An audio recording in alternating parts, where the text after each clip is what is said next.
मैं ड्यूटी पर मामूर थी। खुदकुशी का इमरजेंसी केस आया। लड़की का नाम आमना था। मैंने 8 साल के कैरियर में ऐसी खूबसूरत लड़की पहली बार देखी थी। वो बेहोशी की हालत में थी। इसको उठाकर लेके आने वाले इसके वालिद साहब थे। वालिद माशाल्लाह बेहतरीन पर्सनैलिटी के मालिक थे, मगर बेटी की हालत ने इनको बेहाल कर रखा था। पता नहीं क्यों मुझे लड़की का प्यार और इसके वालिद पर बहुत रहम आया था। लड़की को ऑपरेशन थिएटर लेकर आया गया। ऑपरेशन करके इसको दूसरे वार्ड में शिफ्ट कर दिया गया। घर वालों को बताया गया कि लड़की की हालत खतरे से बाहर है।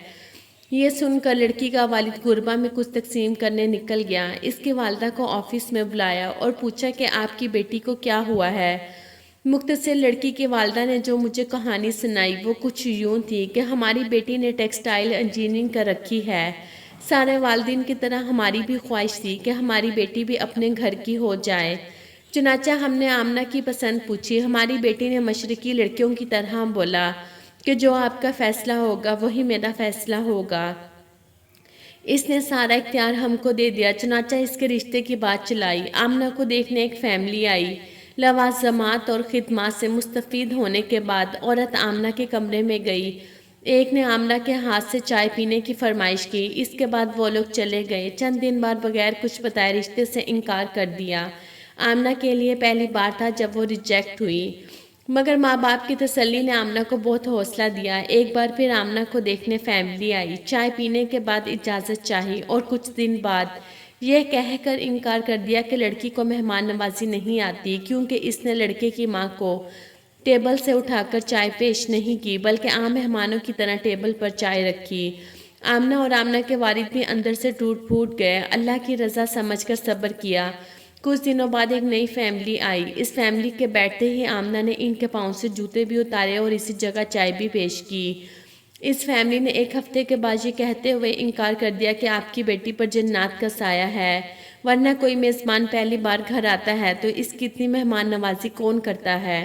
पिछले 8 सालों में 100 से ज़ायद रिश्ते आए आमना के लिए। कुछ ने यह कहकर इनकार कर दिया कि आमना की उम्र ज़्यादा हो गई है और एहसान जताते हुए कहा, अगर आप ज़्यादा मजबूर हैं तो हमारा एक 48 साल का बेटा है जिसकी अपनी दुकान है, इसके लिए हम आमना का रिश्ता कबूल करते हैं। इतना कहते ही आमना की माँ सिसकियाँ लेकर रोने लगी और कहा, आप भी तो एक माँ हैं और माँ जितनी भी मजबूर हो गैरों के सामने क्या कह सकती है। और मेरी बेटी कल सारा दिन मेरे सीने से लग के रोती रही और कहती रही कि इन लोगों के म्यार तक आते आते मेरी उम्र ज़्यादा हो गई है। और माँ बोली, न जाने कब इसने दुनिया को अलविदा करने का फ़ैसला कर लिया।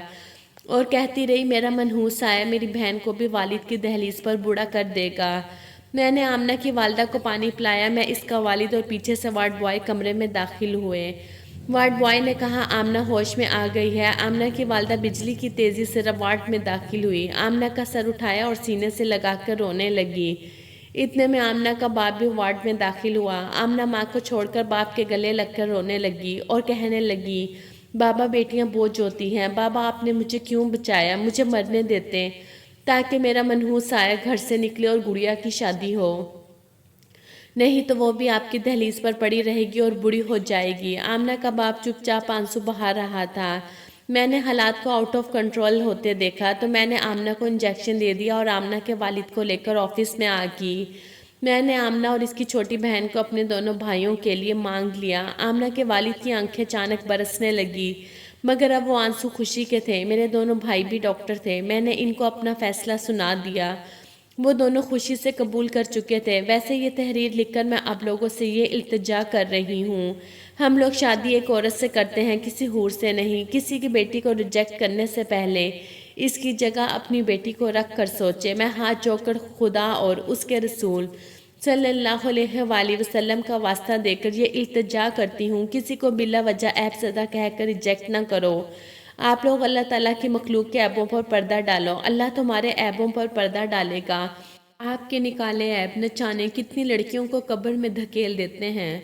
दोस्तों, मेरी वीडियो अच्छी लगी हो तो प्लीज़ मेरे चैनल को सब्सक्राइब कर लें।